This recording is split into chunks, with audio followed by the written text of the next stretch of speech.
Welcome to my podcast.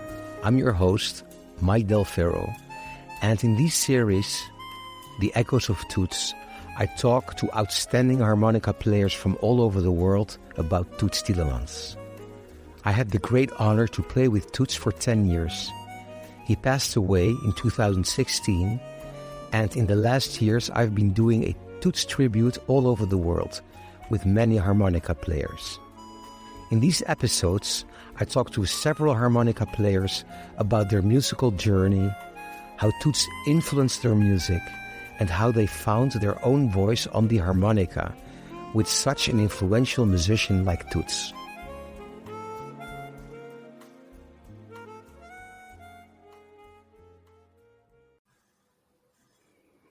I'm here with Hendrik Meurkens, wonderful harmonica player.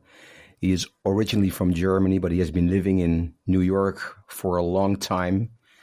We kind of knew each other like from the music scene. We knew each other's names, of course, all related to Toots. But then last year we played a beautiful concert in Hong Kong, and then we really connected. And I'm very happy to have you on the show. Thank you, Hendrik, for being here.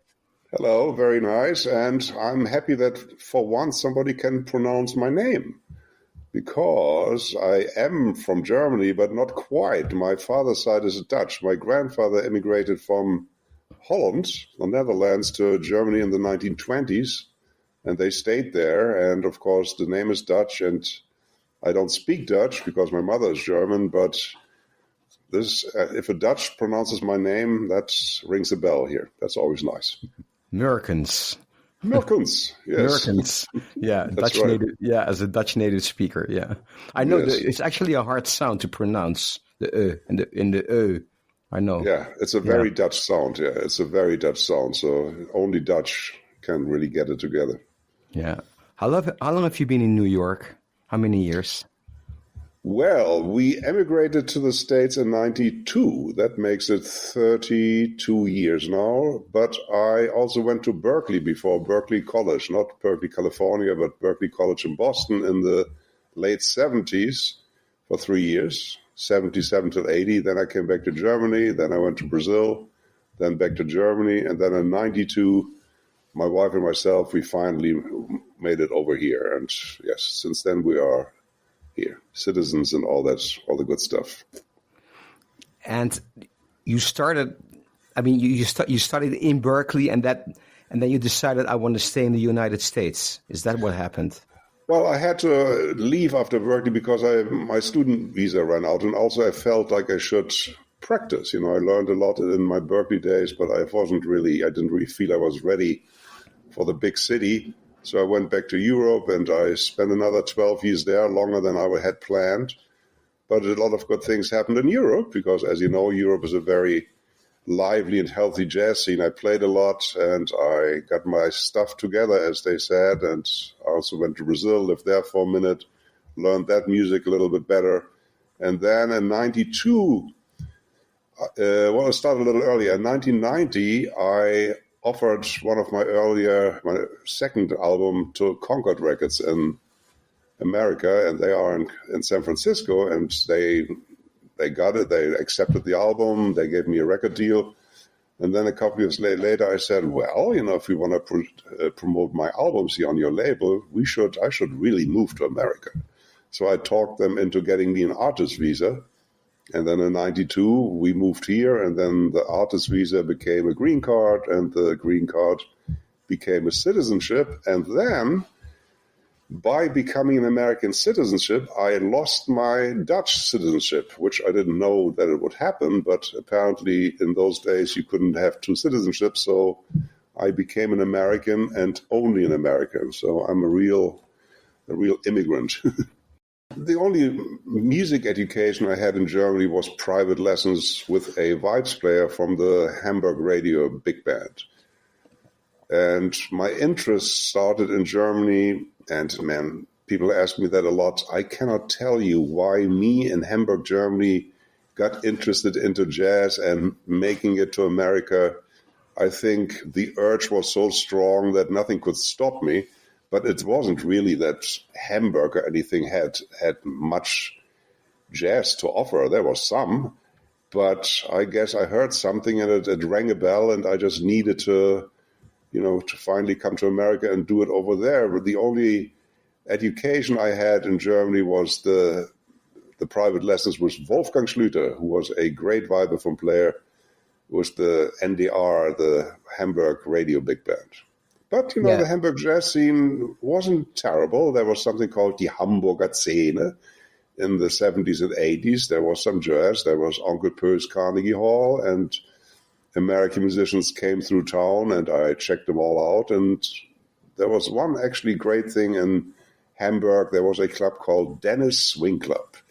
And Dennis was from the islands. I don't know if he's from Barbados or Jamaica. And he had a jazz club, and there was a house trio, bass, drums, piano, all guys from the islands. And that was jazz. And every time American jazz musicians came through Hamburg, Dennis invited them to their club, and they came to the club, and they sat in. And so I got to hear a lot of great stuff. Sometimes I jammed with them. So that even made my urge to come to America even bigger. I really always wanted to come here because I always thought, it's American music, you got to go there. Yeah. But, a little rewind here. You started out as a vibraphone player in Germany. I'm a vibes player originally. And also, when I went to Berkeley, back in those days, and maybe even today, you can't really study harmonica as a main instrument, especially back in my days. All the harmonica players of my generation are all self-taught, starting with Toots. There are no lessons. That is a real loner's instrument. You got to figure it out yourself. Today, yes, there are options here and there, and then the colleges and universities are much more open to, you can study maybe with a saxophone player, but still play harmonica. But back in the day, that wasn't possible. And Berkeley was the only school in the late 70s that offered vibraphone as a major. All the other schools, you had to be a percussionist or a drummer. I'm not a percussionist. I'm not a drummer. I'm a vibes player. So I went to Berkeley to study vibes. And then privately and secretly, because I wasn't good enough at that yet, I practiced my harmonica. Yeah. But how did you discover the harmonica? Well, there's one name, Toots Thielemans. I heard Toots, and Toots that did it. Toots Thielemans. I'm not really, honestly, I don't want to, disillusion your listeners, but I'm not really a lover of harmonica per se. I don't listen to harmonica music, and I'm not crazy about harmonica. And maybe I don't even like harmonica, except what Toots does. Toots had something, he found that one thing that the instrument can do that is so strong and so wonderful and so magical that I just had to do it, and that I just wanted to play the instrument. But before Toots, and even after Toots, I'm not really, listening to any harmonica. It's not really, I'm a jazz guy. I listen to saxophone, Dexter Gordon, Sonny Clark, whatever, you name it, all these dudes, and Toots. But when we played in Hong Kong a while ago, I certainly didn't have the impression that you didn't like the harmonica. I mean, well, that's actually not right. I do not like the harmonica, but I would not have picked the instrument if it wasn't for Toots. I'm not convinced that the harmonica is a great jazz instrument until Toots proved me wrong. It's really Toots, definitely. Even to this day, if I hear him 3 notes, I'm on the floor. It hasn't diminished, it hasn't gone away, and I really believe that I do not see that ever changing. Not only for me, I think he will always be the overpowering, master of the instrument, because there's this one thing that he found that he also took with him. It's not that everybody now plays like Toots or has his magic. I don't hear that at all. He had something, and he took it with him. He gave us the recordings, and we can listen to it, but we cannot reproduce it. That's exactly why I started this podcast. It's one question I always ask the harmonica players is like, how How has Toots influenced you, and how do you kind of try to find your own voice with such an influential harmonica player? I mean, he was a genius. He was a pioneer, which I also found such an incredible experience to be able to collaborate with a pioneer. I was so grateful for that, because there's a whole other energy to that, like you said. But I mean, I'm already kind of asking you the last question I usually ask in this podcast. But how did you find your own voice on the harmonica, being so influenced by Toots? I don't care about that. I think you cannot force it and you cannot look for it. It's there or it isn't. There are some things, you cannot change the range of your voice. You cannot grow another leg, and you cannot whatever. There are some things that are given. The voice that you have, your speaking voice, is there. There is nothing you can do about it. You can do exercises, or you can do whatever you do. It's still your voice, recognizable right away from a mile away. The music is the same thing. Whatever instrument you pick up, you can, through practice or through lessons or through choice of mouthpieces and reeds and other technical things, come close to what you think you want to do. But there is something given that is just there. And I never worried about finding my own voice, because I always had it. Not because I'm a genius, because everybody has it. If I listen to my earliest recordings 30-something years ago, it's me. I mean, it was always like that. Yeah. And it's not that I try to imitate Toots, or that not at all even. I never transcribed a Toots solo. I just love the sound. And I take that inspiration and play what is given to me. And if something is nice, that's beautiful, but I have absolutely no control over that. That is not in my hands or in anybody's hands. But what I do have to say is that I want to stay in the avenue that Toots opened up, that beautiful, romantic, melancholy, the tear and the laugh, as he calls it. That's why I play harmonica. If I were more interested in playing modern jazz lines or advanced modern jazz solos, I could pick really other instruments that are easier. Yeah. But I'm not interested in that. I'm interested in ballads and beautiful stuff. The music I write is also in that direction, because Toots showed me that instrument carries that style perfectly. What I do with it and to what degree it is acceptable or not, none of that is in my hands or in anybody's hands. I really like what you say here, because there is this whole tendency, and you live in New York, so you even know better than I do, that there is this whole, especially with young musicians, they always have the feeling that they have to sound hip or different or a lot of virtuosity, whereas, when the music is beautiful, it's beautiful. I think it gets a little better. There was a time when, maybe 10 years ago or 20 years ago, when there was an unbelievable pressure of being modern and being, whatever, the next Coltrane, odd meters, difficult harmonies, and this and that. It gets a little better. I think the younger generation is more aware of the tradition. Yes, but, there's also a certain pressure. First of all, if you actually study jazz in a college or jazz education, whatever, university or somewhere, even in Europe, you get taught a lot of advanced stuff. And once you are comfortable playing in odd meters, and once you are comfortable playing over advanced harmony, you will probably do that. You will probably use that in some way. And if something else gets lost in there, that is too bad. But that's everybody's decision, whatever they want to do. I mean, I'm too old for that game. I mean, I already found my sound 30 years ago. I just do what I just do. Also, I can't really change the things. I'm not good at the very modern stuff. I can probably survive it if I have to, but I would never be comfortable. But I'm comfortable playing a ballad.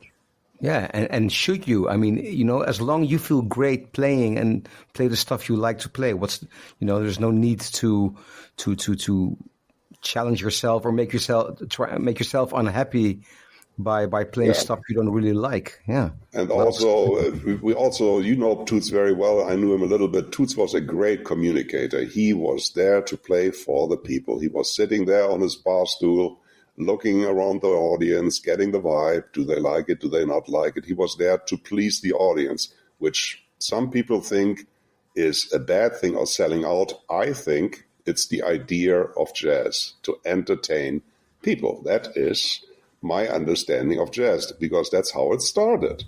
100-something years ago in New Orleans, it was entertainment in the bars and whorehouses and whatever else for people. And it then, 50 years later, it turned into an art form and went into the concert halls. That's all nice and that's all good. But it's still music for the people. So if I play something beautiful, you know, if it's beautiful, a ballad or bossa nova, I know right away, I can feel that the audience responds. The audience, the other musicians is another story. You either play for your peers, for other musicians, or you play for the audience. And if you play for the audience, you got to give the audience a chance to like it. Rio de Janeiro, I read that you also spent some time there in Brazilian music. Yes. Well, first of all, I believe that you should go to the source if you like something. You know, if you like classical music and you live in Japan, you should really move to Germany or Europe and study it there, because it's not only the notes on the paper, it's the culture, it's the language, it's the climate, it's the weather, it's the food, it's how people talk to each other. This all is part of the music. So that's why I came to America, but that's also why I went to Brazil. You know, I love the music, and if you live with the people, and back in the day when I was in Rio, I really didn't speak much Portuguese. I just kind of had to survive with my basic Portuguese, but you get a vibe, how people live and all that, and it explains the music so much better than anything else. I was there for a year, 82, 83, lived in Rio. Eventually I played with some people, I had a little gig, and yeah, it was just great. I went back because, you know, I didn't really want to live in Brazil for the rest of my life, so I went back to Europe. But that year just showed me a lot about Brazilian culture and what music means for the people. And there again, comes back to the same thing about jazz. It's for the people. Samba, bossa nova is entertainment. I mean, it's great, and you can analyze it as art. It's all fine. But all of this is really popular music. You know, Yep. and that's the whole plan here. Play for the music. Create something that you would put into play in your car, not something that you analyze and transcribe, but something, if you drive on the highway, that makes you feel good. That is what I think music means. Yeah. Yeah. Back to Toots and entertaining the audience. I once remember a concert we did in France in the summer. But for some reason, it was an open air concert. And for some reason, it became incredibly cold, really like a storm and wind and rain. And really, you know, and people were even really like sitting, touching each other to keep warm. So the vibe was really hard, you know, and it was hard to get, yeah, you know, that feeling like people kind of want to go. But Toots was... So he always wanted to leave the stage with a standing ovation, and he played so long, so many songs, also stuff that people liked. That at the end, despite the cold and the miserable circumstances, because it was not covered, you know, everybody was soaking. Everybody at the end stood up, did their standing ovation, and only then he left the stage.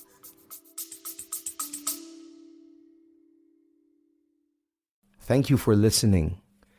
If you enjoy my podcast, then please subscribe, leave a rating and a review. Please visit my website, mikedelferro.com, where you also will find links to my other podcast, Self-Management for Musicians. You will also find links to my music and my socials. And of course, please share this podcast with anyone interested. Nothing beats the word of mouth. Thank you. Yeah, well, that's the pride of entertainers, you know. That is That's what we do. You just want to please the audience, because Toots lived in America, and he grew up in this show business. It's a tough business, and in Europe, concerts are subsidized by the government. In this country, you either fill the club or you don't, and then you have a job or you don't. Very simple, very simple. It's just how it works. And he played with George Shearing and with other great leaders, and he studied how it works that people actually respond to you. Plus, he had the great gift, but he respected and he understood the system, how this works, and he perfected it. And then he had, whatever he had is this wonderful gift of entertaining people, and he became an absolute master entertainer. It's great. It's another thing to like. People always think, oh, it's the harmonica, it's blue set, it's the whistling, yeah, whatever. That's all true, but he was a master entertainer, one of the great entertainers in show business. He really was. Yes. And what about you? I mean, there's a huge difference between like Europe, which is maybe, well, I remember when we were in Hong Kong, you said America is really, it's all about business, also in the music. So how have you established your career there? It's just by playing a lot, or were you also forced to have other job or teaching? No, I play, but I'm also teaching, obviously, as everybody does. And between teaching and playing, that's what I do. But, it's business or capitalism. I don't say that negative. It's just the system. I actually like the idea because it brings out the best in people, because if it's not the best, you're not working. It sounds brutal. It sounds like the law of the jungle, but but it's, people in Europe might get lazy once in a while because it's comfortable and the pressure is really not that high. So there are different priorities. You can actually think about other things. You can think about the environment or about, all the other things. Americans have to survive. They just have to survive. It's not that they don't care about other things, but it's not a priority because the pressure to bring in the money to pay your bills is just there. Nobody takes care of you. There is no social net or anything. It's you take care of yourself. And that brings in entertainment, brings out the great talent, because if you're good and you know how to do this, you have a career. You might employ sidemen or you have a staff, and all these people live on your talent. It's a very honest thing. I have no problem with that. I'm not, like a European who thinks America is decadent or that capitalism is the evil of mankind. It is one system, an imperfect system, but in some respect it's extremely inspiring because it's extremely motivating. And that's why the level is so high. That's why the level is so high. And also, there are other things that Europeans have a problem with. It's like Americans always are nice and it's always smile and they always want to leave everything on a good note. There is less confrontation and they will not tell you to your face what they think. It's not because they are bad people. It's because they don't want to close doors. They don't want to unnecessarily offend you, because in the end, they do want a gig. In all professions. So it's not that they know exactly what's going on, but they don't feel the need to rub it into your face because it's not productive. Yeah. And if you don't work, you don't eat. If you don't work, you don't eat. And especially in New York City, with the amount of great musicians on each instrument, including the harmonica, there are choices.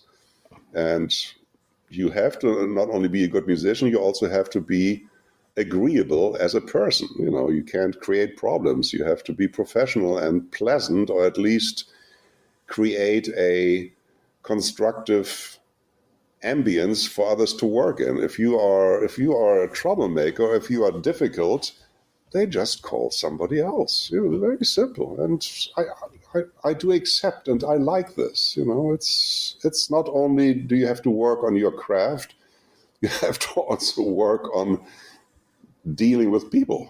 That's part of capitalism, funny enough. Yeah. I also have a podcast about music business and self-management for musicians. And one of my topics is always a career in music is 200%.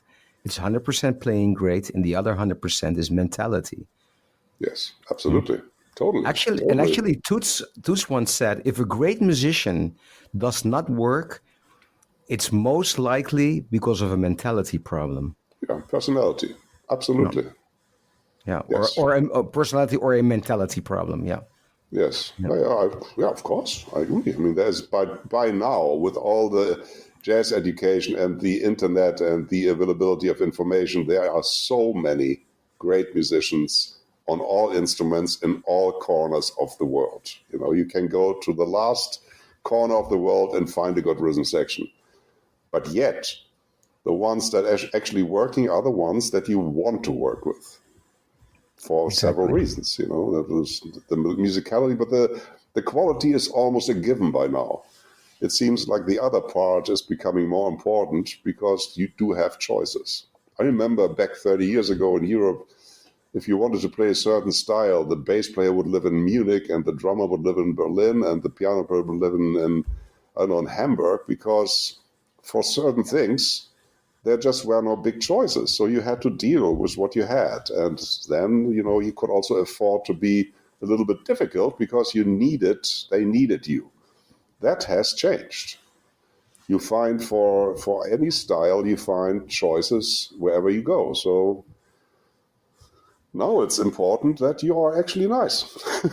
Yeah, exactly. It's also the YouTube generation, huh? Yes. That's how I call it. Yeah, I mean, everything at your fingertips. Absolutely. People in really remote parts of the world who play great, like you said, and it's all because of YouTube, or because of the internet. Yes, you have information is right there. And then there's, of course, the backfiring side is that everything you do is also on the internet, the good and the bad. Somebody might put something up and you didn't have your best night, and there you go. I mean, if you look back to the classic guys, Benny Goodman, Louis Armstrong, Charlie Parker. Well, Charlie Parker, there are some bootlegs, but basically these guys went into the studio and you hear the good takes, not the bad takes. They could edit their output because there was nobody with an iPhone tracking them down the street. Today, every note you play is public. Yeah. Especially when you end up at a jam session with, let's say, not so good musicians, and then people publish it, you go like, oh my God, and you try everything to get them removed. Absolutely. Or you play at a gig and there's something and somebody plays the one take of the tune that's not the good one, and there it goes. But, it's just the level, you have to live with that too. There is no hiding these days, which is also a form of honesty. If you play bad, you just do. Yeah, it's true. But what I also, that's a real downside of the internet, like what you're saying, but also like with Spotify. I mean, anyone could release a track on Spotify. I mean, with the record labels, at least you had an A&R, it was much more quality control, which is totally gone.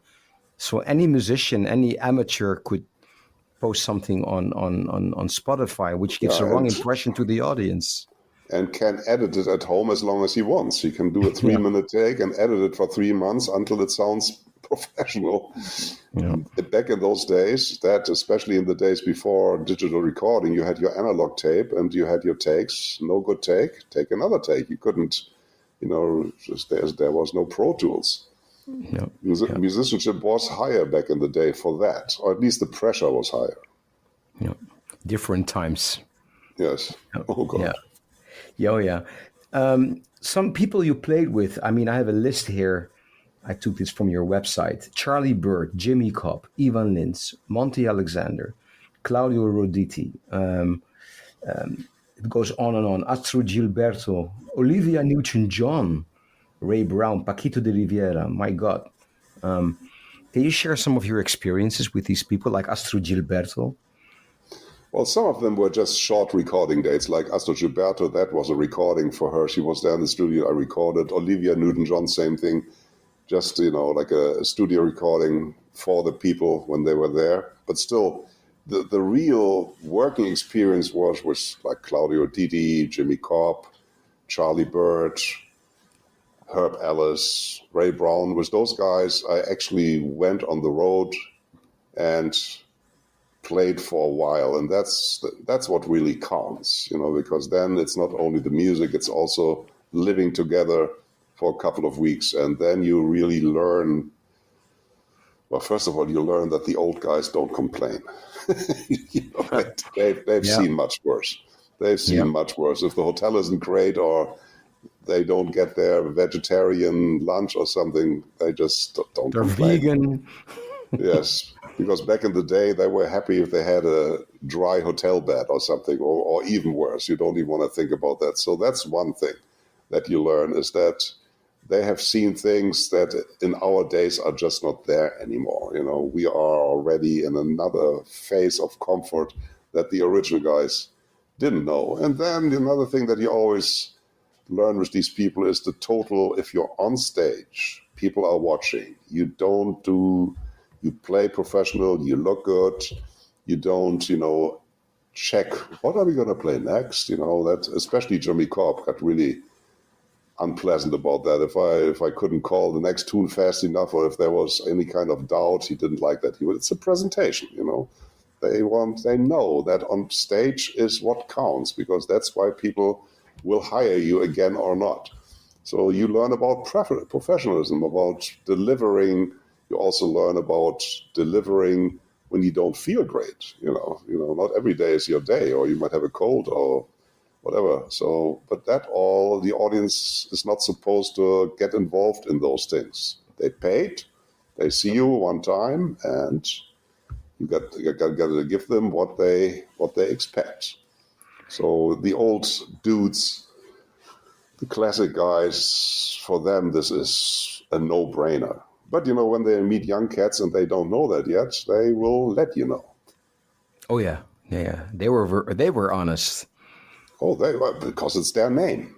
Yeah. If you're a sideman with somebody like that or whatever, and you screw up or something, they will let you know, because they can't afford that. They can't afford it, not you. They can't afford it. Yeah. It's their name and their reputation. Yes, exactly. Yeah, that's why I'm always a little bit scared to recommend people as well, because you never know what's going to happen.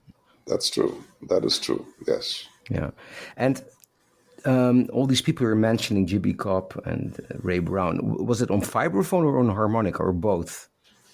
Mostly always harmonica. The Vibes, when I came to America, took a backseat because two things. Because first I thought I should have a clear message. It's easier if people see you as one thing. That's what I thought.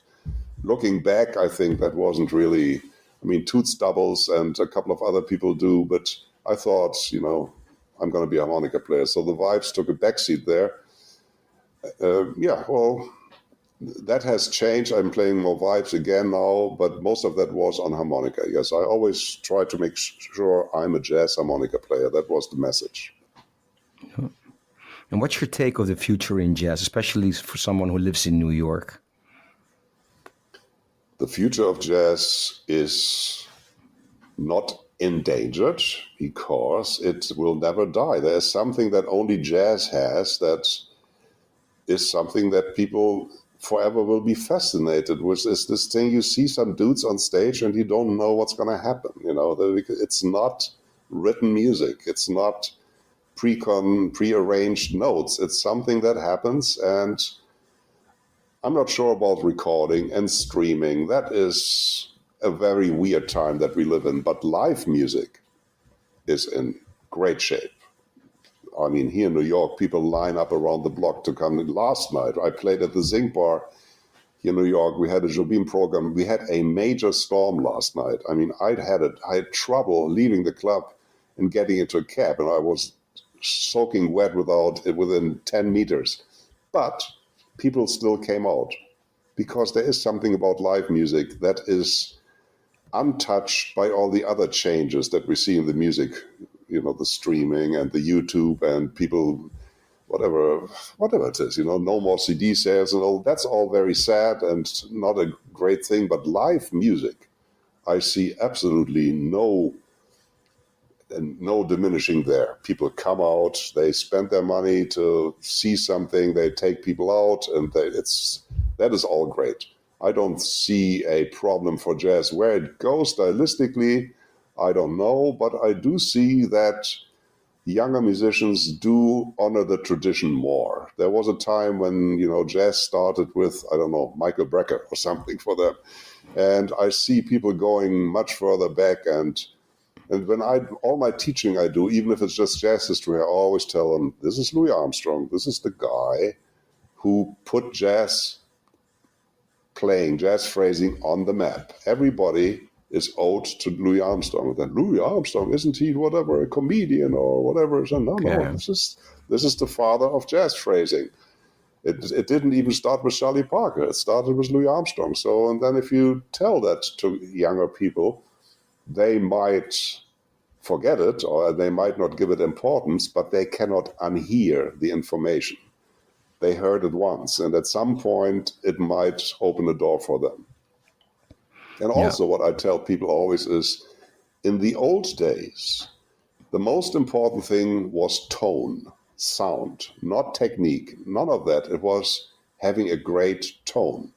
Johnny Hodges, Louis Armstrong, Dan Webster, Coleman Hawkins, Stan Getz, Paul Desmond, you name him, Dizzy Gillespie. You could hear 3 notes and you know who the guy was. That was your ticket to a career. That is really something that is not a priority these days. So I want to make sure that whoever I talk to, that the people always understand a great tone is your retirement fund.